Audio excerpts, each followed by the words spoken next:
In today's podcast, we're going to talk about structures and routines. Do you have them? Are they good for your kids? What kind of ones do you use? In what ways are they healthy, and can they sometimes be unhealthy? But inevitably, we think structures and routines set your kids free to be self-controlled, self-disciplined kids. Welcome to the Art of Raising Humans.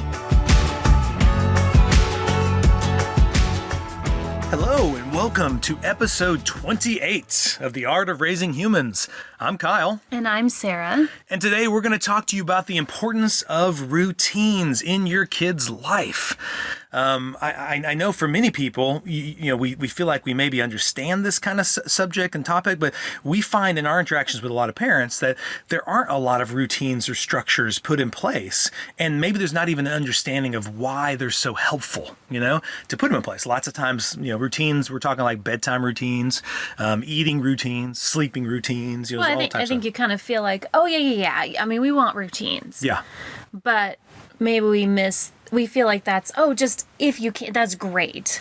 But, they're not that important. And yeah. Well, and I think lots of times we de-emphasize them because we don't like to have routines ourselves, either the routines seem to be stifling, so we like to, some people even admire how little routines they have, right? Yeah, I'm a free spirit. Exactly. I do whatever I want, whenever I want, right? It almost seems like that routines can turn into a way to control your kid, or a way to control yourself, when really the routines aren't about that. Right. Because people can slip into it's a rigidity.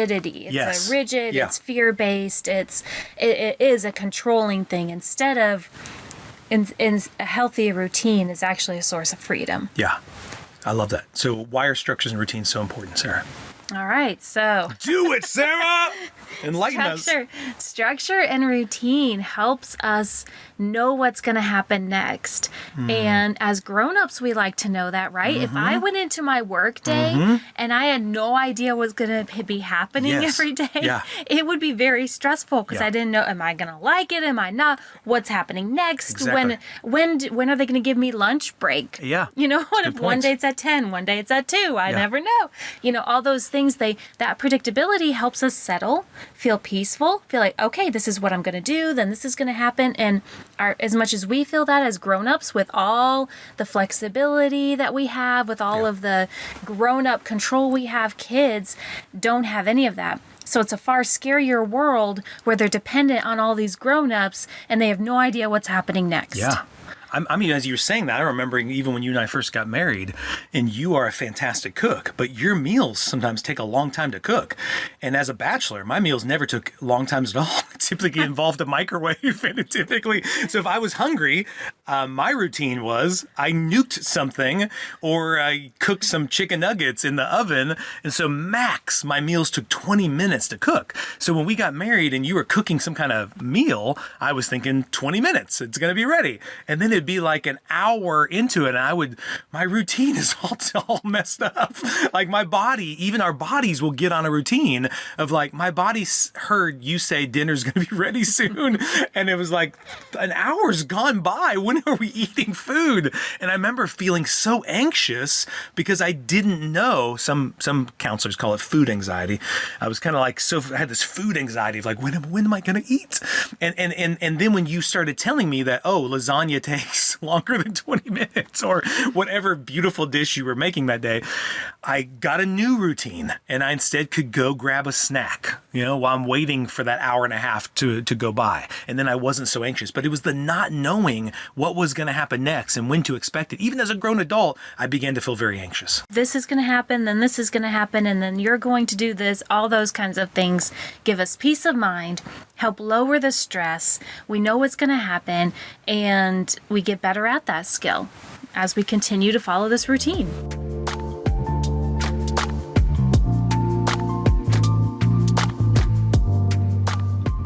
Can you tell me, like, if you're speaking to a parent that has a baby And just even, I mean, I know this will translate all the way to teenagers, but why are our kids, it seems like kids are developmentally, they need routines and structure. Yeah, our brain is actually always searching for that. Even if we're not giving into our brain is going, okay, then this is going to happen, then that's going to happen. Our brain it loves it and it craves that and it looks for it. It looks for structure. It looks for how things are going to be. Why? And why? Yeah, why does it do It's made to work. I know, but I'm missing. Okay, you want me to give an answer? No, I just think the answer is it feels safer. Oh, okay. Yeah, we don't feel safe if we don't know that stuff, right? I think naturally, developmentally, from the time we're a baby, the first thing we want to do is feel safe. Yeah. Want to feel safe in our environment. So the more I can understand what's going to happen next, the safer I'm going to feel. And actually, even if the lights go dim and loud noises get quiet and you see the sun going down, even your brain, without you even saying, okay, brain, start start getting sleepy. Your brain does it all by itself. And for a baby, you said baby. Yeah. You know, I wouldn't take my baby, turn on all the lights, make a bunch of loud noises, and then go and lay my baby down. Yeah. Right? You start that sleepy routine. You want soft jammies on. You're holding your little baby. Yeah. You're helping the brain. And pretty soon, if kids go to bed at a regular time with a regular routine, you can start that. If it's bath time or something, you start that. Your kid's brain already goes, all right, shutting things down, getting sleepy. Yeah. And the more you're consistent with that baby will go to sleep real easily. We're all kind of like that. Yeah. If our kids know, 7:00 in the morning, my dad comes in and says, time to get up. Yeah. And then, I get up and I make my bed, I go out and there's breakfast on the table. Those routines, your child just starts going through the motions because the brain is wired to, okay, now I do this and now I do that. And it creates this peaceful, everything's taken care of. Yeah. I'm okay in this world. Here's what I do next. Yeah. Well, the words I heard you say that feel really, I think, good to a kid is consistent, predictable, right? Like it's expected. And even like you said, you train your body to then start to do it. And as you were sharing that picture, Sarah, I don't know if the listeners felt this, it didn't feel controlling at all. It felt like a sense of support and encouragement to like, it wasn't like a magic wand. When you do that, everyone knows who's had a baby. When you do this stuff, it's like the baby just goes out. At least ours didn't. Maybe yours did. But it's like you do this stuff and magically the baby then just is out, right? Yeah. And you don't even do it to make that happen. Although you would like that to happen, you set the stage. You're basically setting boundaries with the structure and routines to make it more likely the kid chooses that. It supports the process, right? Yeah. Yeah. So I can either go against the process and create things that'll make that harder, or I can support the process. It's similar to adults have routines like this too. There's a lot of adults I talk to who every night they go to sleep the same way, right? They'll try to go to sleep earlier because they feel like they're tired, and then they end up watching a show and they stay up too late, and then they regret it. And the next day they wake up tired and go, I should have done that differently, but then they don't. And it's hard to break those routines. But if they're in counseling and they're talking about feeling anxious and stressed about life, one of the first things you say is, let's fix that routine. Let's do a relaxing routine. Start your nighttime thing earlier. Get into the discipline of maybe taking a bath or taking a shower at night or doing something relaxing. Turn that TV off, read a book, or do something take a walk around the block, something that will rest your mind to where then when you come back and are ready, you're more likely to sleep well. Well, and I think everyone's had the experience where maybe there's some area in life you have a routine and you almost don't even think about it. I brush my teeth before I go to bed, and it's not something I think, okay, now I need to go in and brush my... I just sort of do it. It's just part of my process of going to bed. But I think we've had that experience where there's some routine you have, and then let's say you go on a trip, or maybe you have someone staying with you, and your routine gets off, and how you just feel out of sorts. Yeah. And you're very excited to get that routine back, so everything feels calm and you feel better. Yeah. And so that same thing that happens in us happens in children. Yeah. Where even if at first they're resistant, or pieces of the routine they're resistant to, over time, it creates this peaceful process.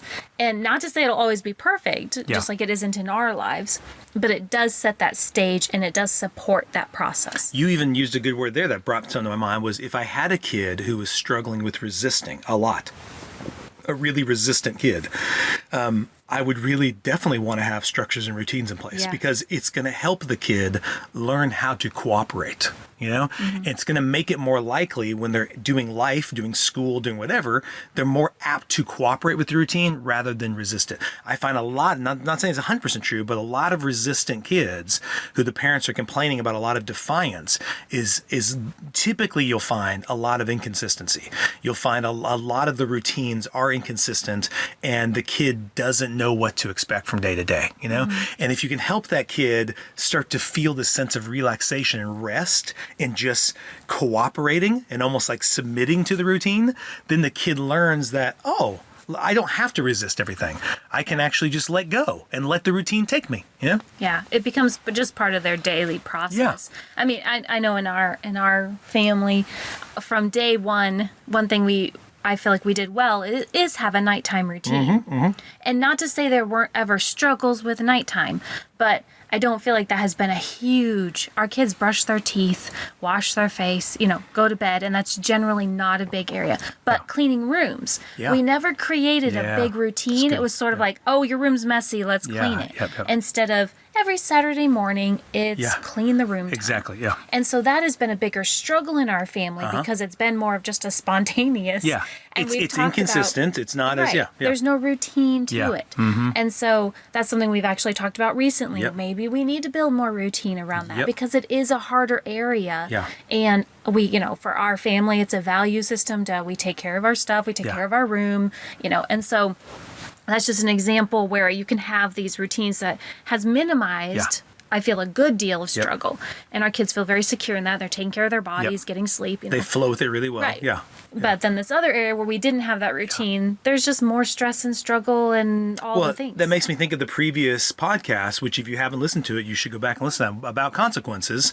I was thinking as I kind of wrote this kind of podcast out, was this idea that, like with the cleaning the rooms, if we just were then to impose a consequence on not cleaning a room, I think we're missing the point of what needs to be done here. Typically, the reason why you're having this conflict is because there's not a good structure, a good routine in place to help support that kid to be successful. So if the kid isn't cleaning the room, I would propose that first we need to go back and model it. And then two, consistently expect it, encourage and support them doing that. So then they start to feel how good it feels to have a clean room. And it's not like, oh, mom and dad think I'm being a bad kid because my room's dirty. Now now I need to clean my room to prove to them I'm a great kid, right? Instead of like, oh no, this is just a skill that it's a habit that needs to be learned, right? And so we'll consistently come along, support you, and eventually I believe we can get there. And then the kid can start doing that. We have to remember we're always wiring our kids' brains, right? They're always watching us. They learn a lot by watching us. And so where we've come along and wired their brain really well in one area with a routine, we haven't built that wiring in here. So of course it doesn't go well. So we build in the routine. We do all the things you just said so that we can build that wiring. Yeah. Once the brain is wired really well, it just kind of clicks along. Yeah. Yeah, almost without thinking. It's almost like muscle memory. Almost like that. Like that is a great, like once you build in, like if people who are into athletics or sports, once you start practicing a certain way of throwing the ball or throwing the frisbee or kicking the ball, eventually it becomes muscle memory and you don't really have to think about it. You just naturally kick the ball that way or do it that way.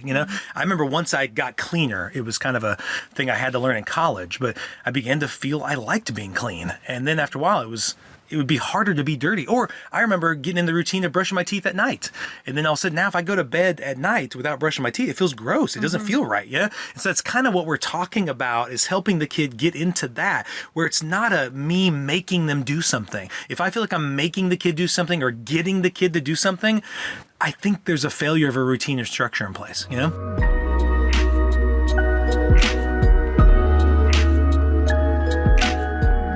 So that leads me now to, what would you think, Sarah, are some of the most important structures or routines you would want in place for the kids? a morning routine and a nighttime routine. Okay. Because that's just real basic self-care. Yeah. And if I sleep until 11 one day and 7 another, it just really messes up my brain. My Yeah. ability to learn and grow as a child are very, sleep obviously is very important for that. Yeah, and that's a real big conflict for people. A lot of times, especially teenagers, that there is a shift in the routine, and the kid will, like on breaks, stay up till 1 or 2 and sleep Yeah. in, and you'll see this whole conflict happen pretty frequently in teenagers' homes, where the kid is not into a routine. Or I guess the thought when you're thinking is, I think lots of those kids think the bedtime they had when they were younger was a way to control them, and then when Yeah. they became teenagers, the way they choose to express their independence is by saying, I'm going to go to sleep whenever I want. And they think that's freedom.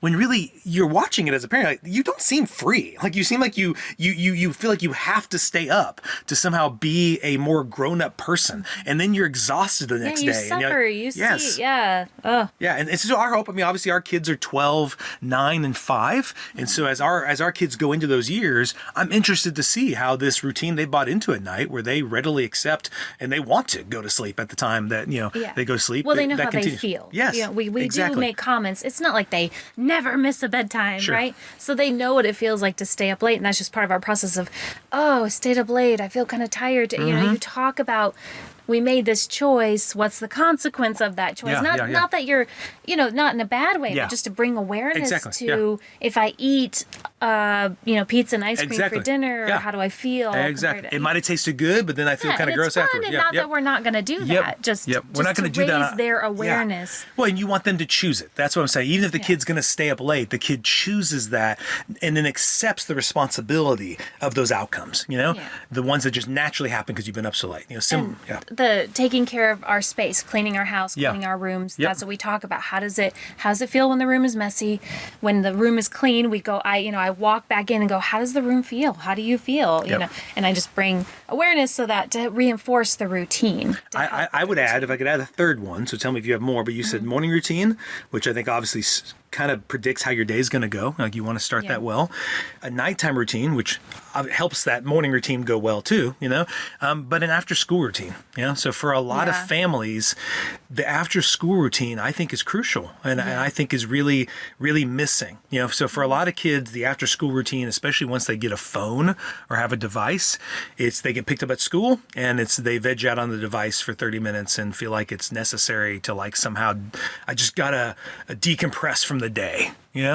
and I feel like a lot of parents buy into that routine instead of it being a reconnection time. Like, I would like the routine for any parent after school to be, I haven't seen you all day. Let's reconnect, I want you to download any of those emotions or feelings or whatever, either verbally or through play or through activity or whatever you have, right? To then be able to get those out of your backpack, like your backpack's full of emotions from the day. Let's try to help unload those. So spend like 30 minutes to an hour, that could be the routine, right? Yeah.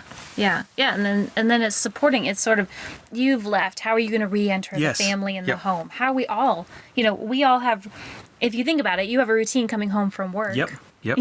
So how do you do that? Do you want to keep doing it that way? Yeah. Is there another way to kind of re-entry into the home? And Well, I know a lot of adults come home and get on their phone for a good 30 minutes too. I feel like watch TV, turn on the news Yeah. or sports. I remember, Sarah, when I switched that routine, I share this story a lot with clients, is I used to come home, if you remember this, I liked to play FIFA on the video games. I loved it because I felt good about it. I didn't feel guilty because it was like a 15-minute game. And sometimes I'd play 2 games, it'd be 30 minutes. But when it was just you and I, it was no big deal. But when we started to have kids, it was like this other human wanted my time. And I feel like, I've been with kids all day. I kind of just want to come home and decompress. I kind of bought into that. And so I'd play the game once. Maybe I'd say, hey, Sarah, I'm going to play another one. Is that cool? You got Abby? And like, yeah, cool. So I do another. But then we had 2 kids. And it was like, now 2 humans wanted to spend time. And I started thinking, man, am I buying into a lie that when I come home, I need to disengage from other humans for a bit and that's going to energize me? Do electronics really do that? Do screens and devices really bring me more energy, or do they just delay something? Do they just help me escape for a moment? And so I did an experiment. I would encourage any listeners who feel this way to do this. I thought, I'm just actually going to believe the science. The science says that actually we're interpersonal creatures. And by me engaging with other humans and my kids, that actually my brain is wired to feel joy, to feel connection, connection, to feel more energy. So instead of disengaging with the video games, I would get on the ground and play with the kids. And although sometimes I was tired, I was exhausted. At that time, I was working 2 different jobs, and sometimes I didn't want to do that, but I did it. I found almost every time, by the time I was done doing that, laughing with them, I did feel more energized. And I actually wanted to do things around the house. I wanted to come say, hey, Sarah, can I help you with something? I didn't just want to veg out the rest of the night, And so I would encourage people to try something like, I just did it for 30 days. And after that, pretty much a year later, I realized I hadn't even played the video games anymore. They were gone, and we just got rid of the system, and we still don't have a video game system in our house. And that's just one of the routines that I have in place. When I come home, I loved it. I loved the routine when the kids would go, Dad, Dad, Dad, Dad, and they'd run up and give me a hug. And I know that's not going to happen forever, but I can do that to them. I can come home and be excited to see them, excited to see you. I can make that a routine, and I think that's a healthy one to have.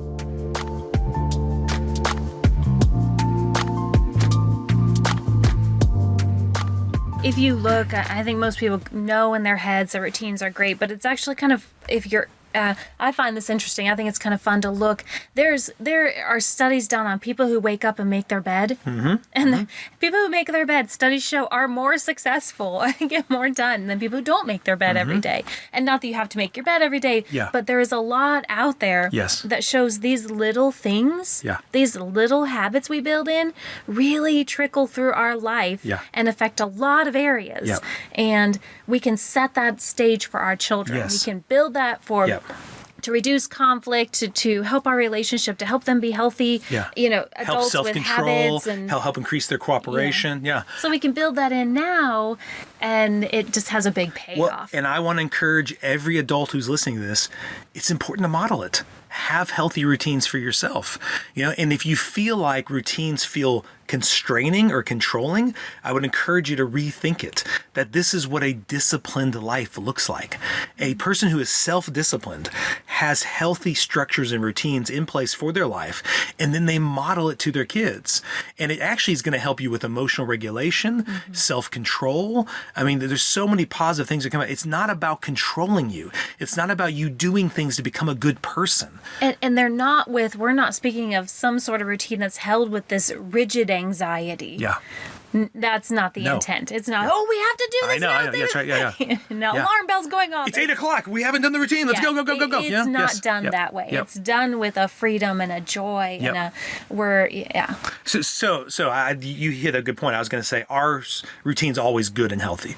I think sometimes they can be negative if they're about anxiety. If I'm doing it to control. So if there's anxiety based around it, it's probably to control, So what we're talking about is routines and structures that help you take the freedom you have and be disciplined about how you use it.